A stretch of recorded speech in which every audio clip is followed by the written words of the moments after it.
Hello बच्चों, let's see this question. This question says that read the extract and answer the question.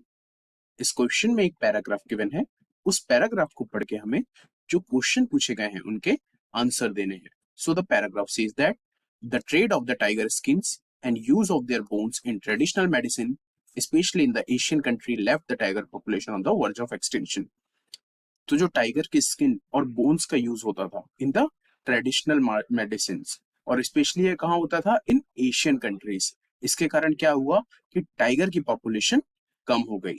जो पहले लगभग 55,000 थी वो सिर्फ 1800 तक हो गई.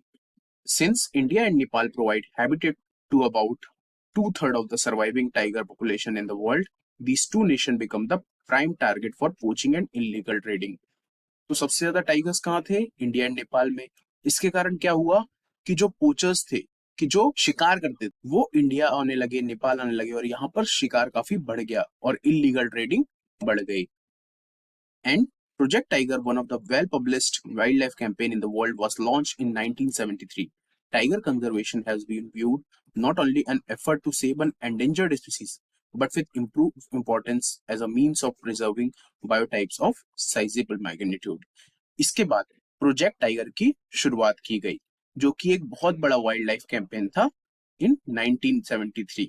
और इस कंजर्वेशन प्रोजेक्ट ने सिर्फ टाइगर को सेव करने की बात नहीं कही, बल्कि जितने भी एंडेंजर्ड स्पीसीज थे और जो बायोटाइप था उसे सेव करने की बात कहा. And Corbett national park in Uttarakhand, Sundarban national park in West Bengal, Bandhavgarh national park in Madhya Pradesh, Sariska wild life sanctuary in Rajasthan, Manas tiger reserve in Assam and Periyar tiger reserve in Kerala are some of the tiger reserves of India.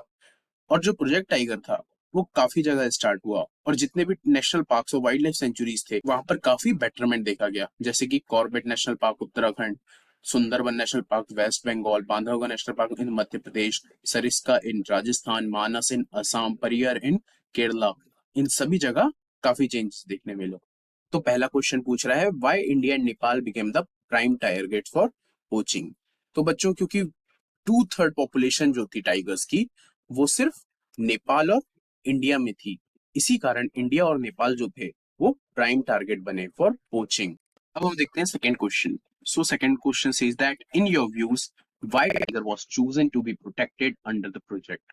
So the population of tiger was on the verge of extinction and there was a trend of hunting and poaching of tigers for trade.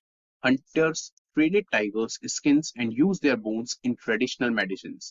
These activities minimize the population of the species. Besides, it is also a national animal of India and is considered India's pride. Therefore, it was chosen as animal to be protected under the Project Tiger. तो बच्चों tiger जो था उसकी population घटते जा रही थी. जो पहले 55,000 थी वो 100 साल में सिर्फ 1800 हो गई. और हंटिंग और पोचिंग का जो ट्रेंड था वो बढ़ते जा रहा था और हंटर्स जो थे वो टाइगर की स्किन और बोन्स को ट्रेडिशनल मेडिसिन के लिए बेचते थे.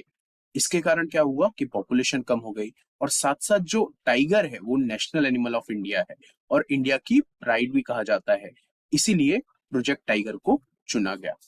अब हम देखते हैं third question. So instead of conservation of one species, why the focus has shifted to preservation of biodiversity? So the focus has shifted from one species to the preservation of biodiversity, as that will conserve all the species along with the valuable flora that is specific to that region. This way, plants, insects, birds, reptiles, animals, etc. can be protected in their natural habitat. अब जो conservation method थी वो एक species से biodiversity पे क्यों पहुंच गई? तो अगर आप किसी एक स्पीसीज को बचा रहे हैं तो उसके साथ बाकी को भी बचाना जरूरी है, क्योंकि सारे लोग बायोडाइवर्सिटी के पार्ट हैं. अब जो टाइगर है वो भी डियर्स पे डिपेंडेंट है और एनिमल्स, बर्ड्स, रेप्टाइल्स, हर कोई इस इकोलॉजी का पार्ट है. और अगर इस बायोडाइवर्सिटी को बचा लिए तो जो नेचुरल हैबिटेट है उनमें इन सभी की पॉपुलेशन बचाई जा सकती है. So that's why the preservation of biodiversity is important and the focus is shifted to it. I hope you understood well. Best of luck.